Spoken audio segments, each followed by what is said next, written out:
Hello and welcome to a new video. Today we're gonna look at some Open Master League level 50 Kyurem content. Is it good? Is it bad? Let's find out. We are pairing it up with Dialga in the lead, Dragon Breath, Ironhead, Draco Meteor, Mewtwo as a safe swap, Psycho Cut, Side Strike, Shadow Ball, and Kyurem itself with Dragon Breath, Dragon Claw, and the new move GLACIATE, of course. Right now it is ranked 7 on PvPoke, I believe, which puts it in front of Mewtwo, in front of Dialga, in front of Zacian, and in front of Giratina Vision, which that is impressive. Can it live up to the hype? Let's find out. Let's find out. First up, we are against the Giratina with lags, how I like to call it. This is not a bad matchup for them. Often there is the Dialga behind this, and well, there it is. I'm building up to the Draco Meteor and throw the Ironhead. They kind of have to respect it. No shitting right here would be insane. And then we go into the Mewtwo. This is an Ironhead. This is an obvious Ironhead, but it's doing a lot of damage against attack-weighted Pokemon like Mewtwo. And right here, I'm really hoping that the Shadow Ball will take them out, and it barely doesn't, and they do get to another Ironhead. This is not good. We gave up our last shield, and we traded it for a lot of energy on Mewtwo, I guess, which, that's good. That's something. Opponent brings in Giratina. Giratina absorbs the Shadow Ball, Side Strike, and now they did a mistake. They overfarmed too much and we end up CMP tying. Opponent brings in a Togekiss, their upper shield. And we have 2 dragons in the back. Right here, I am intentionally not throwing the Glaciate earlier because I'm pretty sure I won't get to 2 of them anyway. So this way, I debuff them at the very last second to give them less farm. Right here, my opponent throws the move. In this moment, I was like, I think I got this. They are debuffed. Unless they're getting to a Flamethrower. I think we win. Is this a Flamethrower? Or is it not? It is an Ancient Power. We survive it. Can we survive one more Charm? We do. Here comes the super effective Stab Ironhead. And that is gonna take it out. Very, very close game. Came down to the very last HP. Alright, opponent leads with Dialga, switch into Landorus, usually carrying Stone Edge and Superpower, sometimes Earthquake as well. And right here they go for Stone Edge. I should have probably shielded right here. Because this is a CMP tie. My Side Strike is not gonna be enough. This is Superpower, it is resisted, but I think due to both our Pokemon being very attack weighted, it would knock out anyway, or at least the additional Machos would.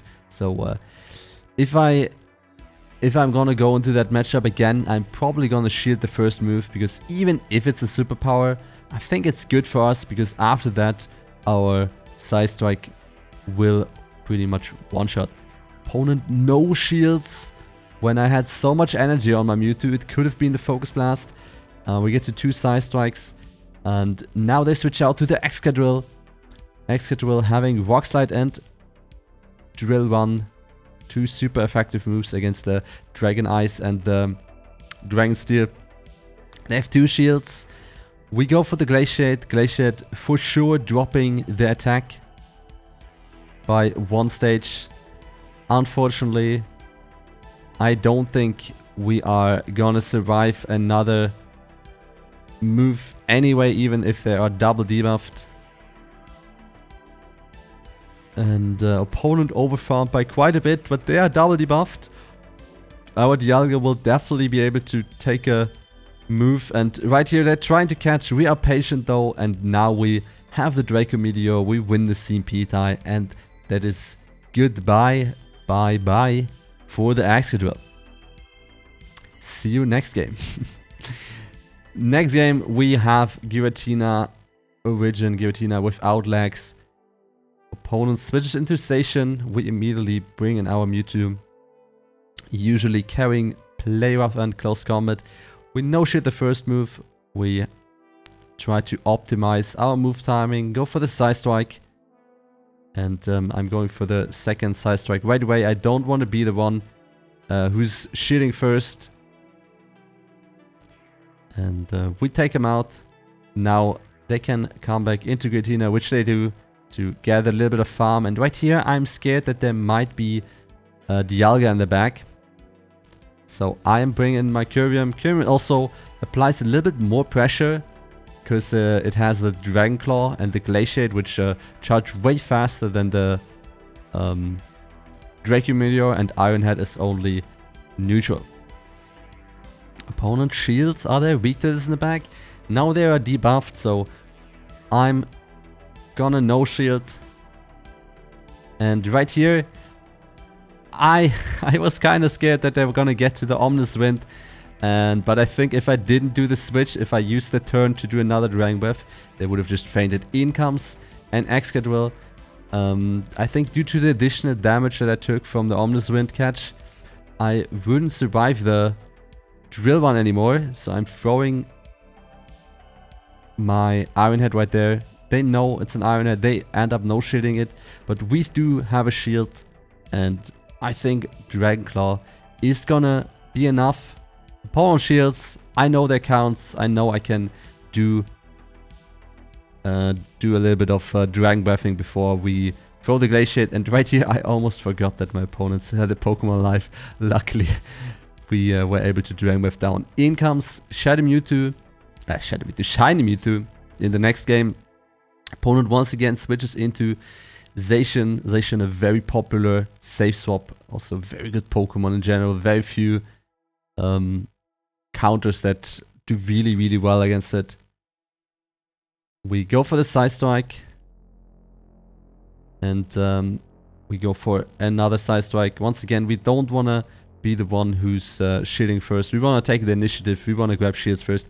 And right here, my opponent does a huge mistake. They probably miscounted. And it ends up being a CMP tie. Mewtwo winning every CMP tie, I think. And now they're down both shields. Zacian is gonna get farmed down. We do have to use one of the shields, because close combat would hurt, and we want to diversify our HP. But now they have no more shields left, and I'm close to the Draco Meteor. And here we go. The hardest hitting move in the game, question mark. I wanted to switch out, catch the Drill one, but they were already, it was the CMP tie. I'm just shielding the Drill one, because I think it's going to be the move that does the most amount of damage. And yeah, now they need a Focus Blast or like a Side Strike and a Shadow Ball against my Mewtwo, and it's just not going to, against my Dialga with the Mewtwo, and it's just not going to happen. Next game, last game, we are playing against a friend of mine, fellow streamer Iceband. He leads his shiny Ho-Oh. This is not a good lead for us. I'm letting it go. I am going for the Draco, hoping that he might no-shield it. And one thing that is super unfortunate, Dialga always barely lives, and they get 2 additional Incinerates right there. This is a Brave Bird right here. We have to shield it. It would pretty much knock us out. In comes the Zarude. Level 50 Zarude. Lots of rare XL candy went into this one. It's gonna be a Dark Pulse. We can take it. I'm farming up a lot. And I was hoping that this Glaciate would knock him out. Sadly, it's barely not enough. And I'm deciding I need to shield right here. I cannot farm this down with my Mewtwo. And in comes the Ho-Oh. And right here I go for the Dragon Claw, which I think it was a mistake. I think I should have went for the Glaciate. Glaciate probably does a little bit more damage. Might have been enough right here. Instead, we don't knock out. Ho-Oh gets to another move. In comes his own Mewtwo. He has a shield. Will he call the bait? He doesn't. Alright. CMP tie, we win. Here comes the big super effective Shadow Ball. Let's go, and it survives with 1 HP. How unlucky for us. We don't survive the Shadow Ball in return. And we lose the game. That's it. Right, 4-1 with Kyurem. And now my honest thoughts about it. I would say it doesn't deserve to be rank 7 on PB Poke. In the battles and sets that I played, it was okay. It wasn't like bad, but it felt kind of lackluster. You are still having a lot of trouble against Dialga. It doesn't really feel good against Melmetal or Excadrill either. And then you have stuff like Zacian, where you're just... it's just painful. Because you're taking way too much damage from both the play rough as well as the close combat. So maybe I just haven't found the right team combination yet. But as of now, it's honestly not a Pokemon that I can really recommend. Maybe I'll change my opinion over the course of the week. Yeah, but so far, it's okay. It was fun to play something new. Maybe we were able to surprise 1 or 2 trainers. And yeah, that's gonna be it. Thank you very much for watching. If you enjoyed it, feel free to leave a comment, leave a like, and maybe hit the subscribe button or follow me on Twitter and Twitch. Have a nice rest of the day. Peace out.